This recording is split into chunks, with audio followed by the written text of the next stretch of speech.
Shalom, kembali lagi kita berjumpa dalam siaran Tabura Injil YouTube Kasih Siapen Selatan.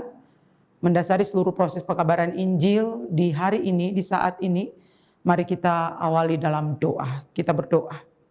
Segala puji syukur, hormat dan terima kasih kami kepadamu ya Tuhan Allah di dalam Yesus dan Roh Kudus. Sebab anugerah sayang cinta berkat perlindungan pertolongan Tuhan mengantar kami untuk menikmati semua berkat Tuhan di hari baru. Dalam seluruh berkat itu kami mendasarinya di dalam bagian pembacaan dan perenungan firman-Mu. Kami minta Tuhan Yesus ampuni kami akan segala pelanggaran dosa yang telah kami perbuat. Sayang kami Bapa, Roh Kudus bantu kami, tolong kami sehingga kebenaran firman Tuhan diwartakan, dapat dipahami, dimengerti, lalu pada akhirnya disimpan dan dikerjakan dalam seluruh derap langkah juang keberadaan kehidupan kami. Inilah kami Bapa, bicaralah kepada kami ya Yesus Kristus firman hidup, sebab kami telah siap sedia membaca dan merenungkan firman Tuhan. Haleluya, amin. Pada saat ini kita akan belajar firman Tuhan yang terangkat di dalam Mazmur pasal 118 ayat 13 sampai 25. Kitab Mazmur pasal 118 ayat 13 sampai 25 dengan perikop nyanyian puji-pujian. Ayatnya yang 13, aku ditolak dengan hebat sampai jatuh, tetapi Tuhan menolong aku. Tuhan itu kekuatanku dan mazmurku. Ia telah menjadi keselamatanku. Suara sorak-sorak dan kemenangan di kemah orang-orang benar. Tangan kanan Tuhan melakukan keperkasaan. Tangan kanan Tuhan berkuasa meninggikan.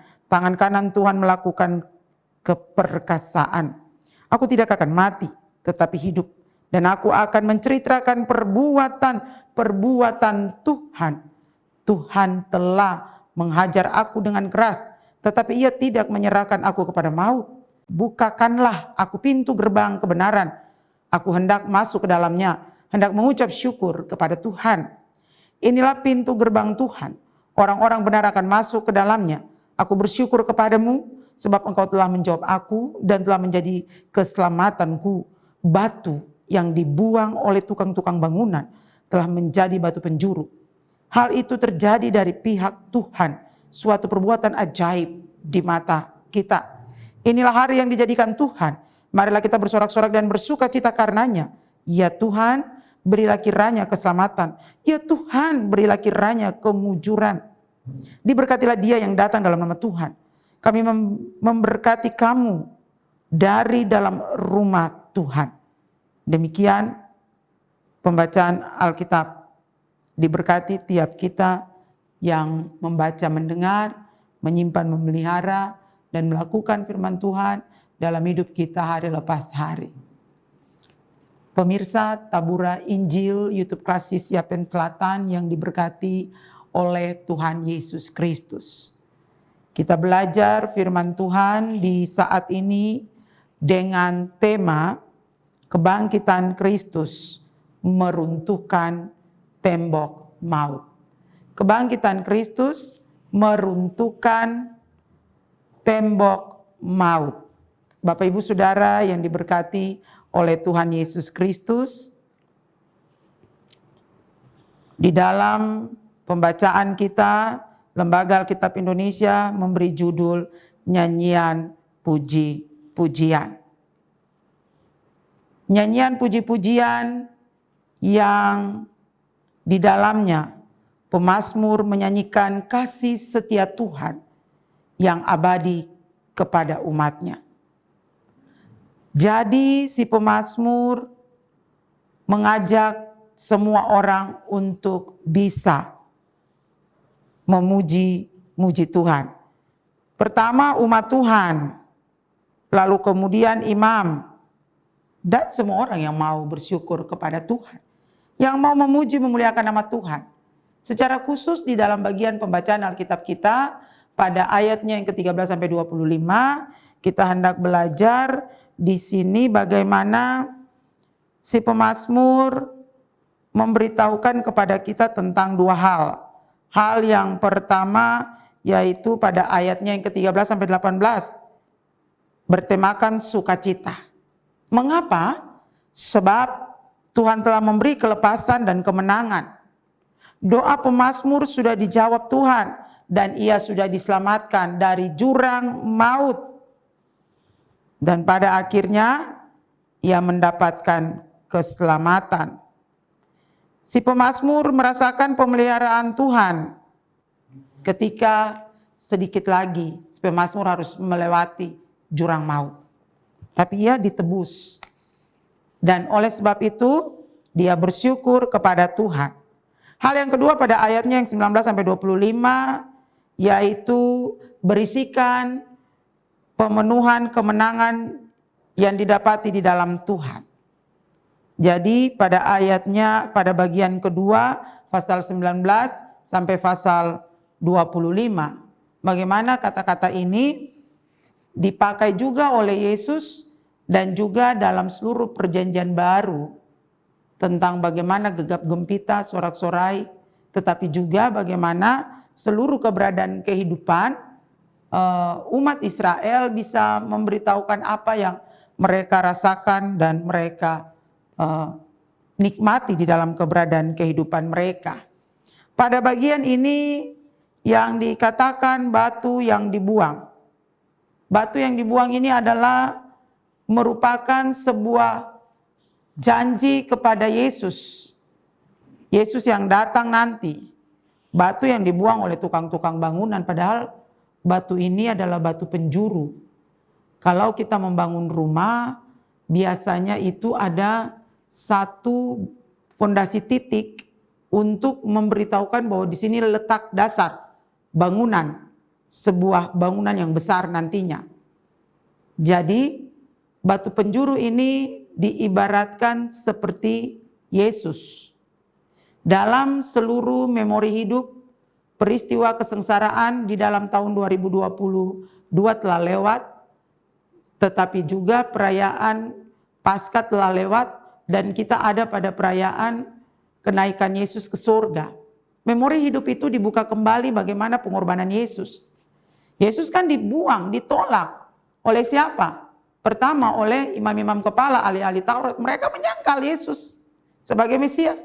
Lalu juga pada akhirnya orang-orang banyak berteriak, salibkan Yesus. Yesus tidak penting. Yesus orang berdosa. Mereka menolak Yesus. Padahal tujuan Yesus datang ke dunia untuk dua hal. Kita diampuni dan kita mendapatkan keselamatan. Seluruh umat manusia yang mengaku Yesus Kristus Tuhan dan Juru Selamat mendapatkan dua bagian ini. Tetapi apa yang terjadi Bapak Ibu Saudara? Sejak pada Mazmur sudah diberitahukan batu penjuru itu dibuang. Dibuang oleh tukang-tukang bangunan. Itu pada ayatnya yang ke-22. Batu yang dibuang oleh tukang-tukang bangunan telah menjadi batu penjuru. Batu yang dibuang itu berarti seluruh umat menolak. Tidak suka Yesus, tapi pada akhirnya dia adalah juru selamat. Satu-satunya juru selamat, imam agung, imam yang besar, yang mengampuni seluruh kesalahan kita. Tetapi juga dia yang datang untuk memberitahukan kepada kita bahwa dia berkuasa. Dia bangkit dan dia naik ke surga. Kemahakuasaannya memberi ketegasan kepada kita bahwa gereja Tuhan dibangun di atas dasar kasih Kristus. Rumah Allah yang baru yaitu gereja Tuhan dibangun di tengah dunia ini. Ketika Yesus naik ke surga, pencurahan Roh Kudus nantinya, dan itu menjadi kekuatan untuk kita sekalian. Jadi ketika Yesus ada, Matius 21 ayat 42, Markus 12 ayat 10, Lukas 20 ayat 17, Kisah Para Rasul 4 ayat 11, Efesus 2 ayat 20, 1 Petrus 2 ayat 7, itu menggambarkan bagaimana batu penjuru itu. Bagaimana batu yang dibuang orang padahal dia adalah batu penjuru. Bapak Ibu Saudara yang diberkati oleh Tuhan Yesus Kristus. Dan pada akhirnya, pada ayatnya yang ke-24, di situ dikatakan, inilah hari yang dijadikan Tuhan, mari kita bersorak-sorak dan bersuka cita karenanya. Hari apa itu? Hari apa sampai di pemazmur memberitahukan, inilah hari yang dijadikan Tuhan. Bapak Ibu Saudara yang diberkati oleh Yesus Kristus. Hari yang dimaksudkan adalah hari penebusan atas keselamatan yang diberikan Tuhan kepada kita.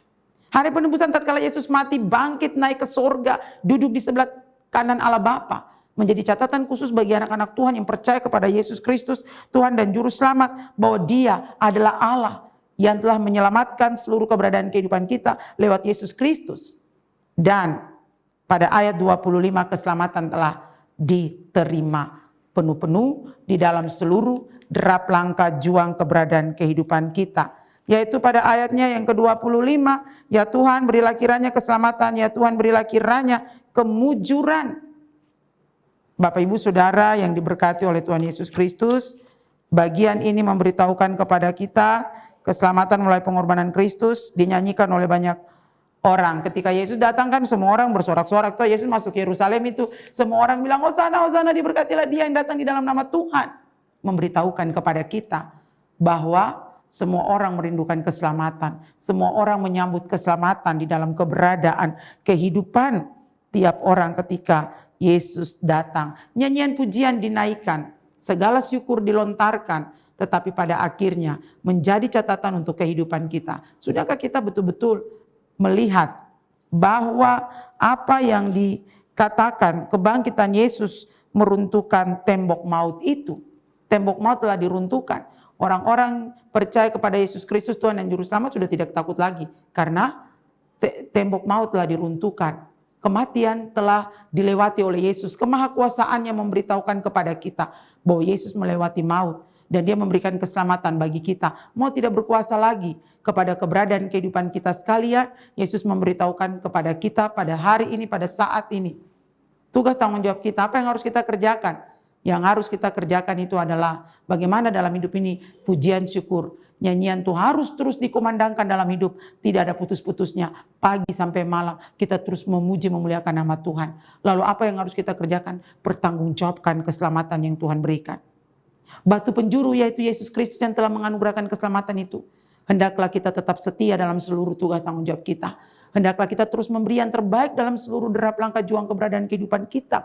Supaya kita mengerti Dia Yesus telah datang untuk menebus segala dosa dan kesalahan kita. Maka tugas tanggung jawab kita, bekerjalah di dalam seluruh ketaatan, mengerjakan keselamatan yang Tuhan telah anugerahkan dalam kehidupan kita dari waktu ke waktu. Kerjakan itu terus menerus sampai hari yang ditentukan Tuhan. Ketika waktu Tuhan tiba, maka semua orang yang percaya pada Yesus Tuhan dan Juru Selamat akan diselamatkan, akan memperoleh kehidupan kekal karena menghargai dan menghormati pengorbanan Yesus di kayu salib dan kuasa kebangkitannya serta kuasa kenaikannya ke surga. Tuhan memberkati kita semua. Amin. Bapak Ibu Saudara yang diberkati oleh Tuhan Yesus Kristus, mari kita berdoa. Terima kasih Tuhan Yesus, kami bangga punya Allah yang hidup di dalam Yesus. Engkau telah hidup. Karena itu, maut tidak punya kuasa lagi. Terima kasih Yesus. Engkau dahsyat. Si pemazmur memberitahukan kepada kita, mari kita memuji Tuhan. Karena ketika seluruh aktivitas kehidupan kita diperhadapkan dengan kesulitan penderitaan, tapi kami bangga punya Allah yang hidup di dalam Yesus. Yang menganugerahkan keselamatan, kehidupan kekal bagi kami. Maka kami bersuka cita. Tolong kami Bapa di dalam Roh Kudus, ingatkan kami, hidup di dalam dunia, harus menghargai Tuhan Allah di dalam Yesus dalam seluruh pengorbanan. Supaya kami terus dalam hidup ini memuji memuliakan nama Tuhan. Memuji memuliakan nama Tuhan. Tetapi juga ingat kerja kami adalah mengerjakan keselamatan yang Tuhan telah kerjakan untuk kami. Keselamatan itu kami kerjakan dalam hidup pribadi, keluarga, rumah tangga, dimanapun kami ada. Tuhan tempatkan kami dalam panggilan kami, dimanapun kami harus mengerjakan keselamatan yang Tuhan telah anugerahkan kepada kami. Supaya pada akhirnya ketika waktu Tuhan untuk memanggil semua anak-anak Tuhan menuju kepada rumah Bapa, maka kami percaya kami adalah anak-anak Tuhan yang layak tinggal di rumah Bapa yang suci dan kudus itu. Terima kasih Tuhan Yesus. Kami serahkan seluruh keberadaan hidup pribadi, keluarga, rumah tangga kami, pemerintah kami, bangsa dan negara kami, gereja kami. Tuhan berkati supaya setiap manusia yang Tuhan panggil, Tuhan tetapkan dalam seluruh panggilan yang harus kami kerjakan itu dengan penuh sukacita, damai dan sejahtera. Bapa kami di sorga, Bapa dalam nama Yesus, topang serta dan lindungi kami sekalian. Biarlah apa yang kami kerjakan itu dengan penuh tanggung jawab. Kami berdoa, menyerahkan kru Tabura Injil, Klasis Yapen Selatan. Tuhan berkati, beri hikmat, akal budi, marifat surgawi, kekuatan kesehatan, supaya kru Tabura Injil pun akan tetap setia, menunaikan semua tugas tanggung jawab proses pekabaran Injil, lewat media sosial YouTube ini. Terima kasih Tuhan Allah di dalam Yesus dan Roh Kudus. Kami berdoa, menyerahkan seluruh keberadaan kehidupan kami ke dalam tangan Tuhan. Tutup bungkus kami dengan darah Yesus, halaukan jauhkan dari setan, iblis, kecelakaan, sakit, penyakit, mara bahaya, sampai pada maut yang datang merongrong merampas hidup, ikat, hancurkan dalam nama Yesus. Semua pemirsa Tabura Injil yang ada dalam keadaan sakit, Tuhan pulihkan, kuatkan, sehatkan, sembuhkan. Yang ada dalam tekanan-tekanan hidup, dalam pergumulan-pergumulan mereka, entah apapun itu pergumulan mereka hari ini, dalam nama Yesus, kasih jalan keluar. Terima kasih Tuhan Allah, terima kasih Yesus, terima kasih Roh Kudus. Gereja Kristen Injil di Tanah Papua yang hendak melaksanakan sidang sinode pada tanggal 18 sampai 24 Juli 2022 di Waropen. Tuhan Kau memberkati, menopang, menolong, menuntun, menyertai, dan melindungi. Tuhan berkati panitia penyelenggara, biarlah panitia dapat kerja dengan baik, tetapi juga Sinode GKI di Tanah Papua, Tuhan memberkati supaya mereka juga dapat menyiapkan segala apa yang diperlukan dan dibutuhkan untuk sidang gereja. Tuhan Engkau memberkati. Sampai pada pemilihan-pemilihan hamba-hambamu yang akan duduk menjadi pejabat-pejabat gereja di arah sinodal. Tuhan memberkati supaya semua jalan dengan benar, jalan dengan baik, tidak kurang sesuatu apapun. Terima kasih Tuhan Allah di dalam Yesus dan Roh Kudus. Kami serahkan seluruh keberadaan kehidupan kami ke dalam tangan pengasihan Tuhan. Yesus Kristus menopang dan menolong, menuntun, menyertai, dan melindungi kami sekalian. Inilah kami Bapa, kami tunduk minta berkat-Mu, kasih karunia dan damai sejahtera Allah dalam Yesus dan Roh Kudus menyertai, melindungi, memberkati tiap pribadi, keluarga, rumah tangga, setiap anak-anak Tuhan, seluruh pemirsa hari ini terus kekal sampai selama-lamanya. Haleluya, amin. Demikian proses pekabaran Injil lewat YouTube Klasis Yapen Selatan, Tabura Injil. Tuhan Yesus memberkati kita semua. Tonton tiap hari YouTube Klasis Yapen Selatan di program Tabura Injil. Tuhan berkati.